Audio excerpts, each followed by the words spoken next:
it's Amanda Green from Living a Simple Budget Family Life, and I've got a few notes today because I wanted to talk to you about something specific and sort of not fly by the seat of my pants like I normally do. I had a few thoughts that I wanted to make sure that I covered.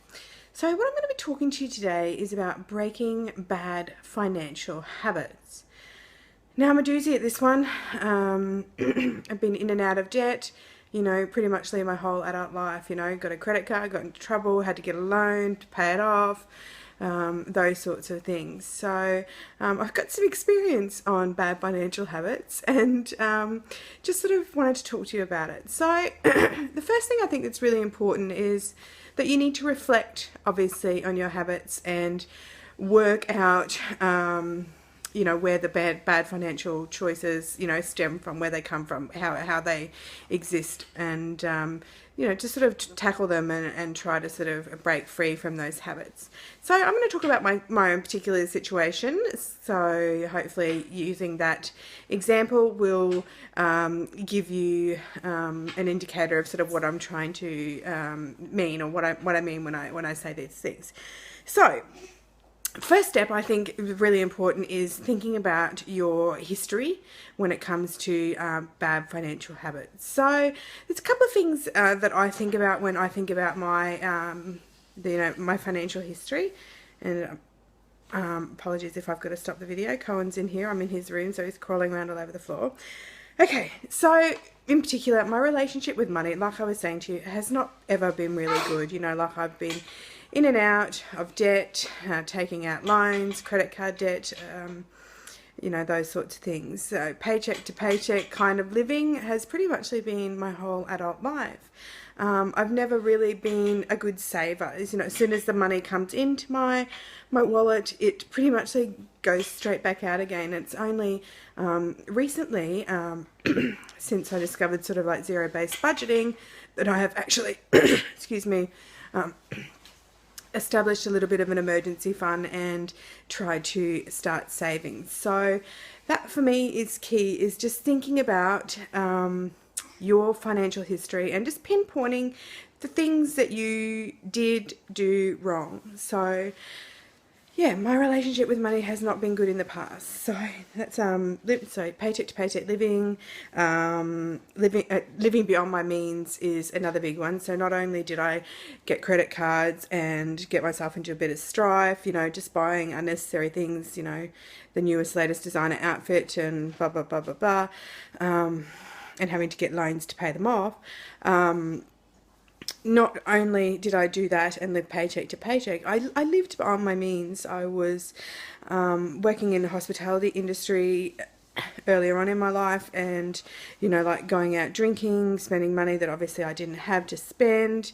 But then when I left that industry, also I was living beyond my means because I was so accustomed to being able to order off a menu that I became sort of like, I'm gonna say a mood eater, and I found it really difficult to have something to eat that I wasn't necessarily feeling like, if that makes any sense. And still to this day, I'm a bit of a shocker for it, which is why traditional meal planning doesn't really work for me and my family. And I'll talk to you a little bit more about that probably in another video, why I don't like meal planning per se. I have a very specific way that meal planning works for me. Yeah, to be able to do that meal planning, I've had to be really mindful of what I'm getting, so I can, mood eating, that is. To be a mood eater or meal planning, I have to be really mindful of what I'm getting. So I still give myself choices. So for example, if I'm going to do menu plan and do itchy eye. If I'm going to menu plan and say you're having red lentil chili, if I don't feel like it, I need a backup, but I still can't be going back to the shops and paying more money for ingredients. I've got my money that I'm going to try my very best to stick to. So I need a backup food option as well that uses the same ingredients as option number one, but sort of caters a bit more to what I'm eating. And I'm lucky, obviously, that I have the cooking skills to be able to do that and pull that off. So yeah, that's just a little side note about menu planning and meal planning and how it's not really working for me, but I've sort of got to kind of try to make it work because when it comes to sticking to a budget, that's really important. But anyway, we're talking about bad financial habits and breaking them, but that was just a little, deter down the road of living beyond my means. So yeah, so I've also had, like I said, no savings as well. Another thing that I sort of reflected on and what I realised that even like now that I'm 40, my parents, who love them dearly, still enable me to make bad financial choices. And I'm the one making the choices. I'm not sort of panning them off on them. I acknowledge that sometimes my financial choices have been crap and that I'm the reason why I'm living paycheck to paycheck. But when I say that my parents help enable me to be or to have made bad financial choices, I just mean that as probably all parents do, is that if their child is in duress and needs $50 to contribute toward a car service or needs $50 to fill up the tank of gas so they can get around for the week, my parents just give it to me and they will hand it over. So I know the parent security blanket is always going to be there.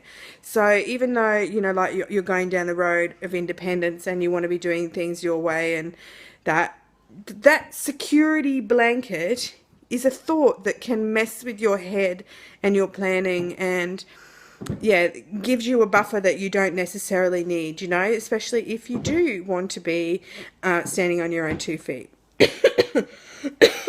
So that's another thing that I had to realize about myself when it comes to breaking my bad financial habits and trying to really shut the door on them and not go back. Okay, so when I'm talking about parents enabling this, I as a child was led to believe that debt was a necessary evil. Like if you wanted a new car, you go into debt. Sorry. So yeah. All big purchases you had to go into debt for, and that's what I was brought up. That's what I was brought up to believe. You're looking at yourself. So, like I said, if you want a new car, you go into debt. If you want a new house, you go into debt. And that is what my parents the idea that my parents instilled in me, and that's what I'm talking about when I'm talking about parents enabling, just laying the foundations for the bad financial habits to start.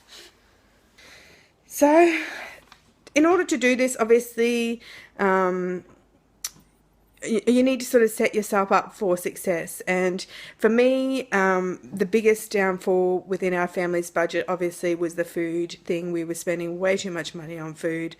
Like I said, we had all those other issues like living paycheck to paycheck, going from credit card to loan. But the biggest issue was the overspending and living beyond our means, and in particular, it was food.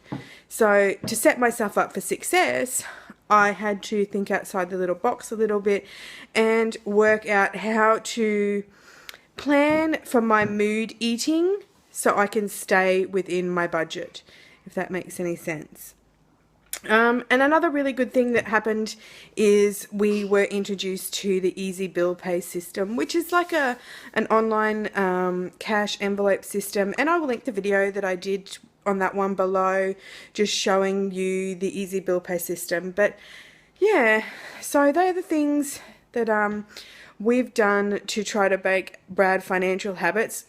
Number one, recognize your down points, where you've been going wrong, where you went wrong, acknowledge them, and come up with a little bit of a plan of attack. So for me, the plan of attack is to combat the mood eating and overspending and living beyond our means. I just have to change the whole menu planning concept around to suit me and my family's needs. And I just gave you a little bit of example before about the red lentils, and just having just those couple of little things that you put in your grocery budget that you can, modify meals ever so slightly to make it something that you could possibly feel like. And I know people are going to say, suck it up, you just eat your rice and beans and have rice and beans. But, I really enjoy food, and food was my life for a really long time professionally. whether it be home ec teaching or chefing, you know, like it was my life. So it's really hard for me to just, you know, have plain old rice and beans.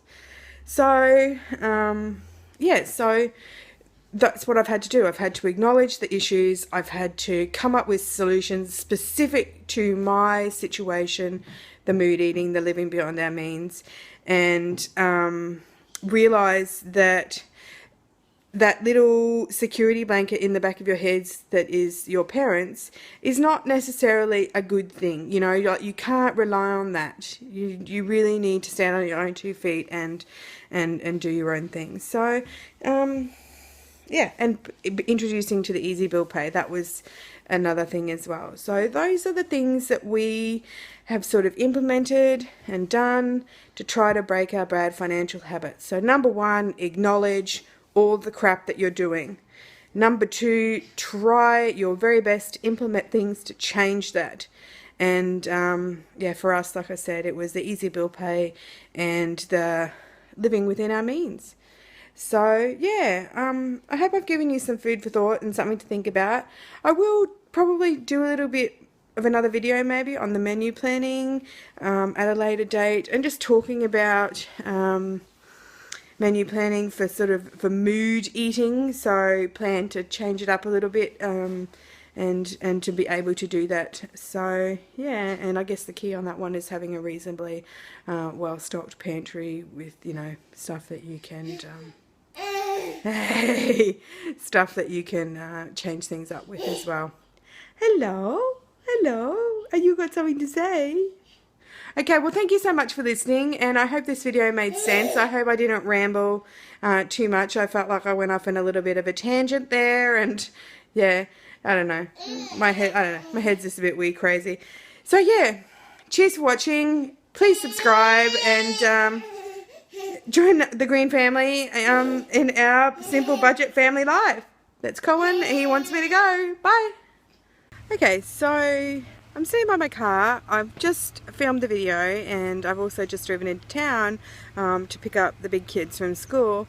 But I just wanted to clarify the whole, what I said about parents enabling bad financial situations. And I'm sure when it comes my turn to be a parent, I will do exactly the same thing for my children. I was certainly not criticizing parents by any means, because, you know, that's our job as parents, is to be our child's security blanket, whether they're 4 or 40. And I am so lucky and blessed that I am in the position that I am, that I have parents that are still, you know, in my corner at 40, you know. And I just wanted to clarify that, because I was driving in and I was like, oh my gosh, you must sound like a real ungrateful bitch, you know, like, that's certainly not what I was suggesting. I just meant that you know, that's what parents do. They do that. They are our security blankets, and we love them for that. And not that I'm trying to get out from underneath that security blanket. I just want my brain not to be always sort of relying on the fact that they are there for me no matter what, even though I know that they are. Okay, so I just wanted to clarify that, because I was getting all teary thinking about, you know, wow, you just came across as a real bitch. So yeah, okay, we're going to pick up the kids, and yeah,